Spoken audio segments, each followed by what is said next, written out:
Hello everybody, Hypermariosunshine here, and welcome to my review of The Legend of Zelda Tears of the Kingdom. This won't have any spoilers because I haven't gone to the full game yet, but damn, is this game really good. So we'll be taking a look at the game, we'll be describing what my experience so far, and just overall what my thoughts on the game, and some of the stuff I like about it too, whether it be the cutscenes, the characters themselves, the designs, the levels in by the shrines, and overall just the whole game as a whole. So, yeah, Tears of the Kingdom has been one of the most anticipated games in forever. It's been talked about since the Game Awards, since its introduction in E3 2019. People really wanted this game, and now it's here. And what is it? Well, it's been here for a while, but what are people's thoughts about it? Well, everybody's been adoring it. There's been tons of fan art of Link and Zelda, and also the villain of this game, Ganondorf. We also have side characters like Purah, even having some a lot of fan art actually. We're also getting a lot of new side characters getting a lot of fan art too. Like the introduction of our new saviors, which are very important in the story, and even the characters we were introduced in the beginning of the game, which is the first king of Hyrule. And it's pretty interesting how we learn about Hyrule's past, which was hinted out quite a lot throughout the first game. Now, the mechanics have changed quite a bit.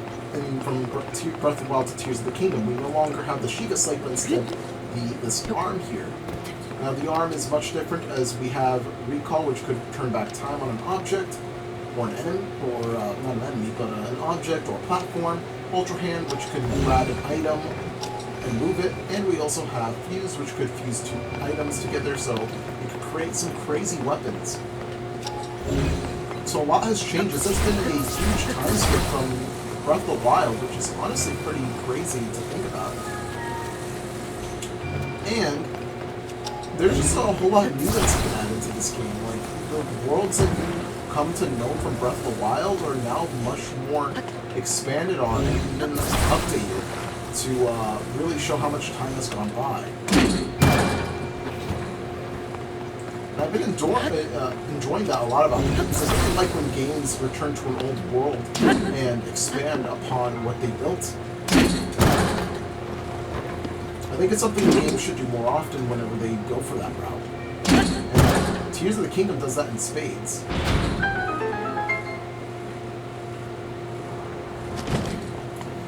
As for the music has been honestly a huge improvement, because I felt like Breath of the Wild is kind of missing out on the music side of things. While this game has had some really good tracks so far. And even the open world has been getting some musical love too. And as this game continues going forward, the story has been very amazing so far. We've actually had an improvement in dungeon quality as well, as we've seen that the dungeons are a lot more similar to modern-day Zelda. Well, not modern-day Zelda, but older Zelda games, which is something that a lot of people have said has been missing in the past, well, in Breath of the Wild.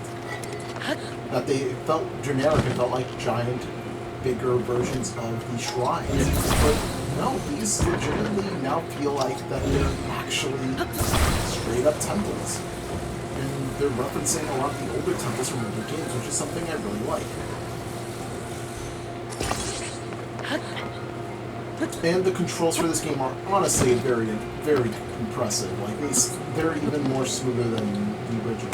They basically gave us some quality of life stuff. There are some stuff that I think some speedrunners were disappointed about, like the whistle, but I believe they found ways to make things easier to speedrun. But yeah, there's also the new mechanic that we have. We can't really show it off now, but you can make your own craft, like hovercrafts and cars and such like that. It's pretty crazy how much people have been creating stuff. I think they're very inspired by what occurred, like whenever people were doing crazy stuff in Breath of the Wild, that they were inspired to put in Tears of the Kingdom, to come up with the ideas that they saw and just add it into this game, which I feel like that's a really good thing, to see what your fans are doing and actually implementing those ideas that the fans had in the game. If they honestly did that, I give the devs massive props over that. Speaking of the devs, they did delay this game on quite a few occasions to really polish it up, and it goes to show that the polish has really, really done wonders for this game. It's something a lot of games are missing nowadays, and that is polish. And even just taking its time. And the dev team behind this, including the other team members that work at Monolith Soft as well, really worked well without pushing themselves to a very overworked state. And as I mentioned before, the music is absolutely great. I've been enjoying it more than Breath of the Wild. And I've been enjoying the overworld too. Now we have an actual proper castle town of sort. Which is something I felt like, again, was missing from Breath of the Wild. That it just felt a little bit more empty, but this feels like there's more to explore, especially with the introduction of the new overworld, the world above the Hyrule and the world below it, so the underground. So yeah, there's a lot to explore now. An revamped Hyrule and 2 areas that are above and below Hyrule as well. With a lot to do. And the combinations of weapons and items that you can use are just utterly crazy, and I really like that.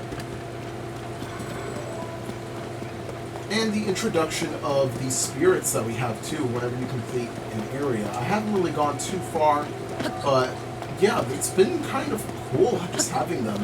It just feels like you have companions with you at all times. It makes the big world feel less lonely, even though they aren't really there with you, they are there with you in spirit. See, a lot of stuff was carried over from Breath of the Wild, but I also felt like a lot of stuff was also improved upon. As you can see here, the map is definitely still the same, but there is a lot of stuff that was added that really goes to show that they really went all out. There's a lot more side quests, there's a lot more things to do, and they brought back some of the old missions while putting some spins on them, and also some new ones as well. Like for example, he's here, no he's not, but there are some ones where you help a man put up a sign for housing, which is, again, goes to show how much has grown from Breath of the Wild to Tears of the Kingdom. That a lot of the people from those games have either moved on, have gone to bigger and better things, or even just grown up in general. Like Tulin here, he was a little baby when we saw him in Breath of the Wild, and now he's a kid who's grown to have a really good job using his bow and arrow that he was gifted with. And also other familiar characters that we've seen too, like Ryuji from Gerudo Town. She is now older, and she also is leading the Gerudos with much more passionate than ever. I haven't personally gone there yet, but I imagine she has become a more refined ruler and much older and wiser now that Tears of the Kingdom is here. It's a 7-year time skip, if I recall correctly. Also, a lot of the items, like fusing stuff as well, has been pretty cool. Like, you can, now there's bomb flowers once more, so that fixes the bomb stuff, and also just coming up with different combinations of weapons. And now that I'm here, I can actually talk about the last one, which is fuse. Okay, so I was talking about Send. Ascend makes you go above ceilings. You're able to go to the top of stuff that you normally couldn't reach. But yes, fusing, you could fuse items, and also the bottom right here, auto building, or using your fuse, you could actually build cars and other vehicles, as we can see here. You can save them here in the auto build section. And as you can see here, these are some hovercrafts and even some cars that we have. It's honestly really cool.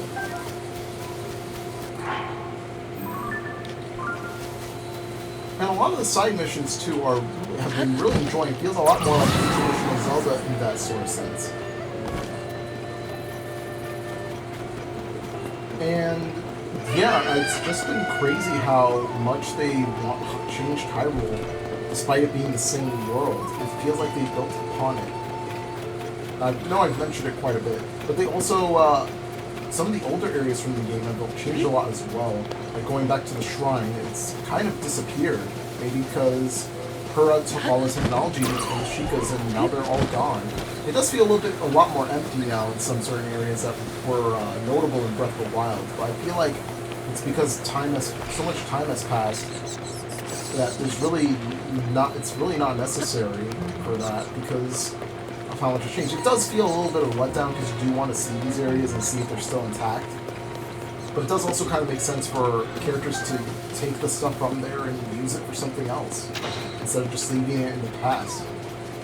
Because this game is about a lot about moving forward and trying to get rid of not trying to get rid of, but more so trying to deviate from the past and try to save the future. There is the story as well has been outstanding so far from what I've seen, and I've been really invested in basically all of it. What happens that Link and Zelda are exploring the ancient temples underneath Hyrule and end up coming across the King of Evil himself, Ganon, who is revived. And it's kind of crazy how big of a threat he is. He destroys the Master Sword with ease. And it goes to show this is probably the most threatening Ganon has been in a while. Like, even more threatening than previous games, which is still quite a feat. How threatening he is in previous Zelda games, that they managed to make him even more threatening. And now there's more conflict in Hyrule. And a lot of stuff feels a lot harder, too. It feels like if you play Breath of the Wild, you probably need to... This is a game that really tests your skill. Like, everything you learn from Breath of the Wild, you have to add that. You have to add more onto that now, which is pretty cool. I like how they really wanted to focus, like, if someone new were to pick this up, or would work just as well as someone who's returning from playing Breath of the Wild.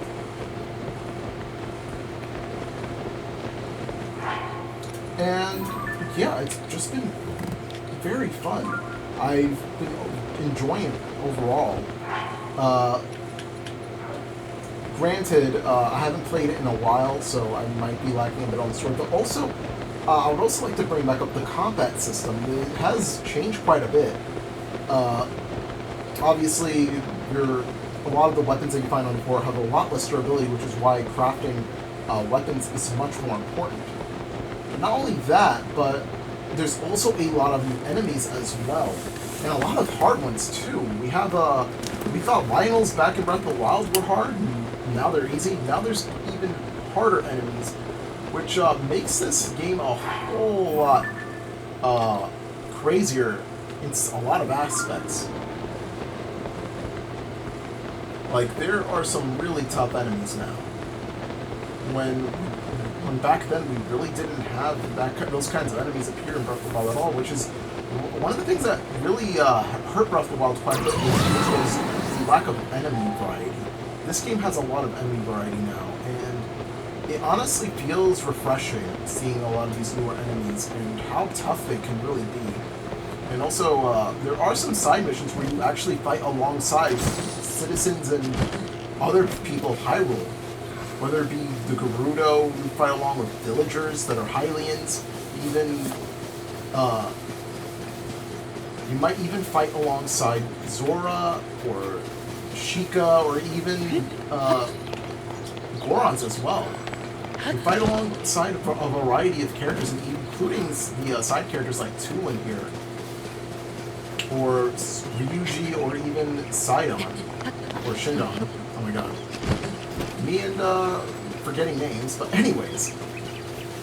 Yeah, it just feels very expansive with what they added.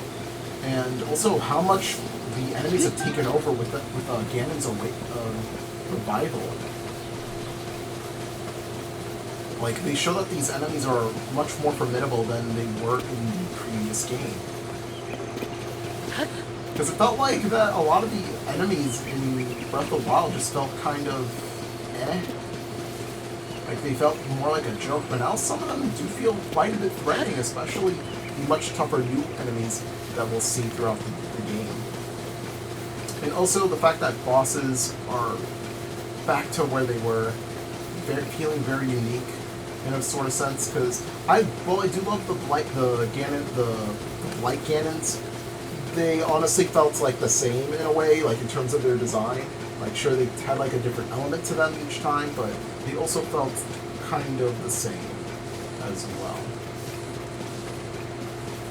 But yeah, the music has been great, the gameplay itself has been great, the story has been very great to follow through. It's very intriguing and interesting to just dive in and enjoy it. And the game rewards you a lot for exploration too. Like you could find weapons that aren't decayed because of what Ganon did, and it makes them last longer, or even taking out certain enemies and saving their material to make yourself a very strong and durable weapon. It like gives you a lot to think about and what to do. And overall, I think this is probably in my top 3 games of this year. I did mention that with Pikmin. But yeah, I probably do still have to finish this game to really solidify where is where for the end of the year rankings. But yeah, I'm going to give Tears of the Kingdom so far a 10 out of 10. It's honestly breathtaking. Like all this time and work from the team has been well worth it.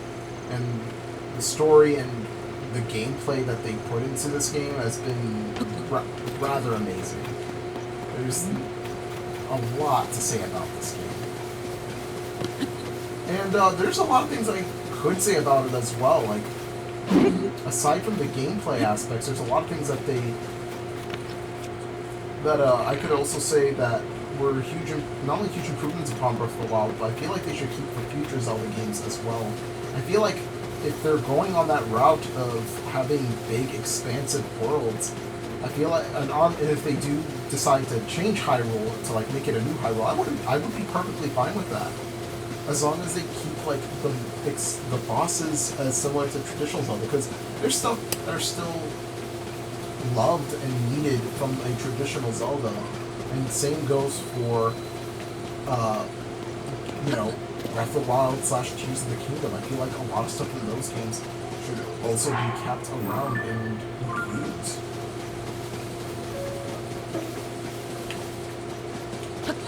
And obviously remakes will always be there, and there'll always be certain other stuff as well that could always bring back the older stuff that we adored from the previous Zelda games.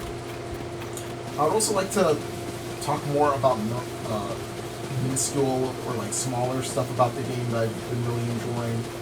A lot of the characters from the previous game, like even minor side characters returning, like the jewel seller that appears in Bronze City. Also, these trains are hilarious.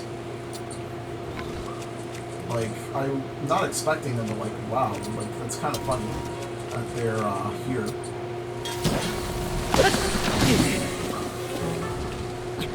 Yeah, a lot of the side characters basically change quite a bit.